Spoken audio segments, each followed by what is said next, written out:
My first long-term relationship was an absolute disaster.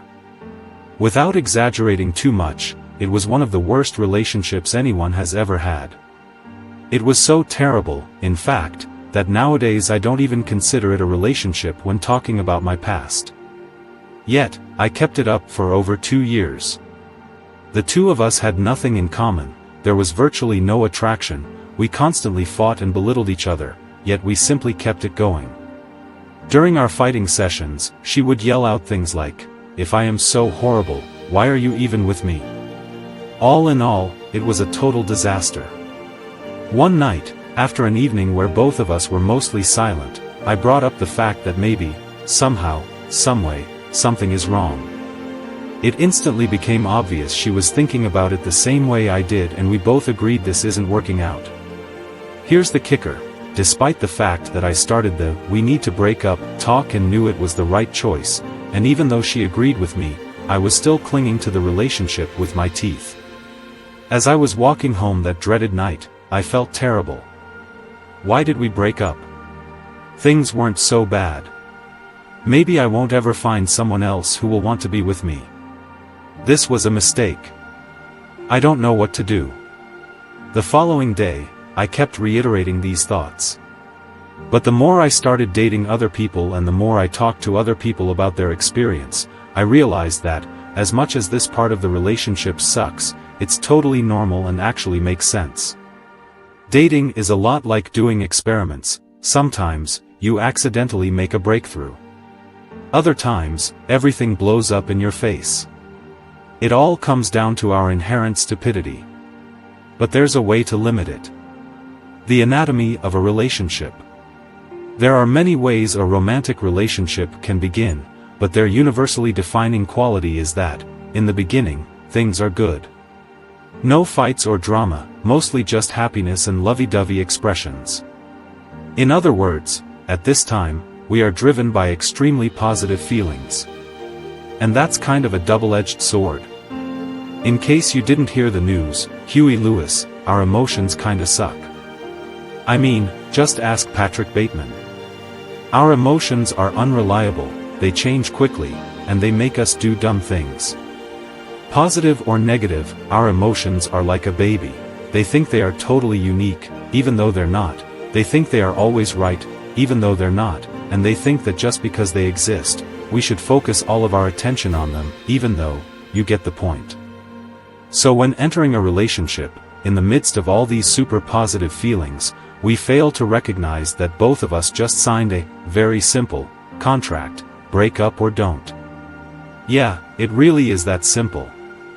Think about it.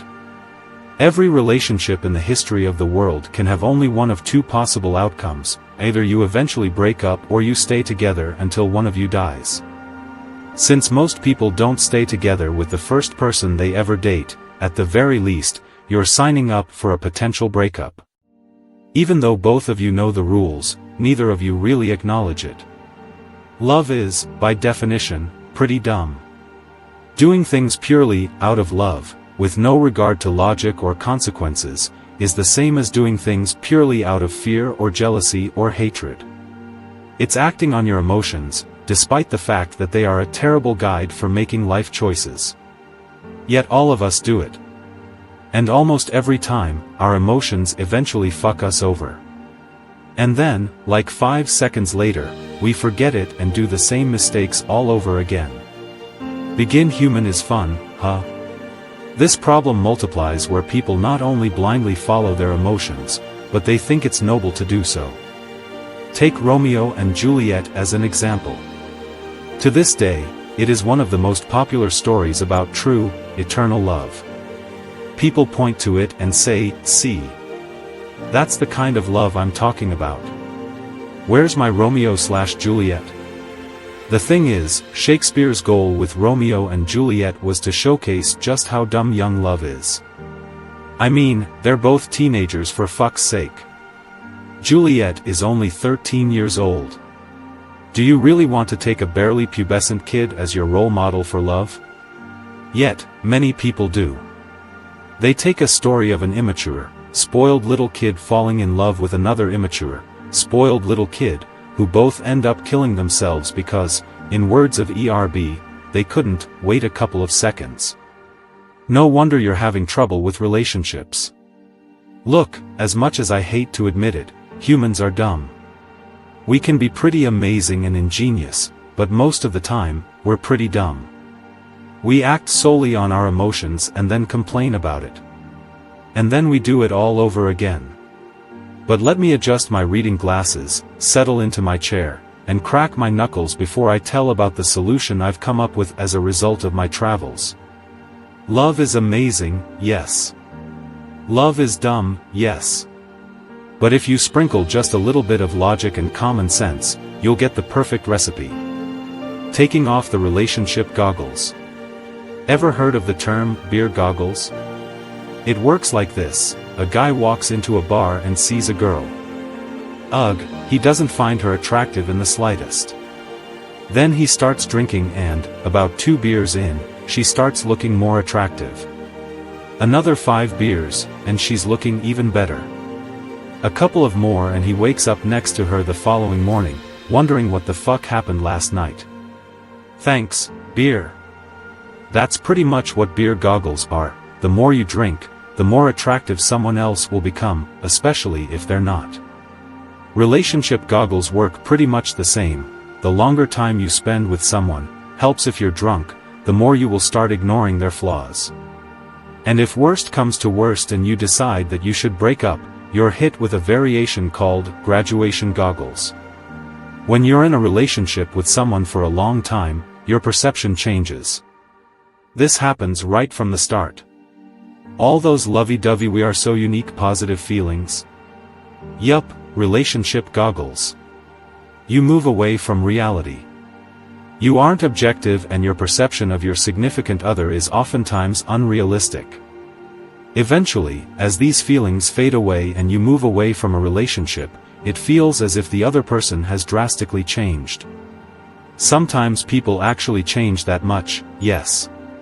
But usually, they're the same person they've been from the start. You just ignored the negative things for a very long time. This is why breakups are so hard, especially if you're the one getting dumped. The other person has taken the goggles off and realized that you guys aren't working together as you should. But if you're still stuck in tunnel vision and your own subjective reality, you won't be able to realize what happened. It will feel like a literal slap in the face and a betrayal of your partner. But it's not. Remember, both of you signed up for a potential breakup. Other people can see it, but you can't. What also happens when you break up and get over someone is that, looking back, you start to see flaws and red flags in your past relationship and wonder, holy shit, how the fuck didn't I notice that before? And this happens every single time. That's why many people stay in relationships too long or avoid ending dead relationships. They're scared. From their bubble, the outside world doesn't exist. Nobody is as perfect, or trustworthy, or whatever as their current so. Everybody does this. I do it. And so do you. Then the rug is violently snatched beneath you and you fall on your bare ass, confused, and looking up. The entire town square is there, emperor, and there are no new clothes. You've been naked the entire time. Everybody else saw it, and finally, you are forced to realize this as well. This is a reference to the emperor's new clothes. This is what happened in my story from the beginning. And that's what happened in my next relationship as well. I thought I was cursed. But the more I talked to others about their experience, the more I started to realize that these things are as common as Trump's tweets. Don't believe me? Just look at any love song ever. All of them are either about the sweet start, teenage love, honeymoon phase, or passionate sex, or the bitter end, getting over someone, hating them, or vowing to never, ever, ever get back together. Didn't I say, never, the last 7 times, though? I'm currently fresh out of a long-term relationship myself. And yeah, it pretty much sucks balls. The girl was amazing and I still deeply respect her and care about her, but over time I started to realize that we were nearing the end. Only this time, I was more mature and ended the relationship more quickly than I usually would've. It sucked and made me feel like a piece of shit. But it was the right choice. After all, I can't really trust my emotions on this, can I? How to stop making bad love decisions. I'm sure you have standards and values.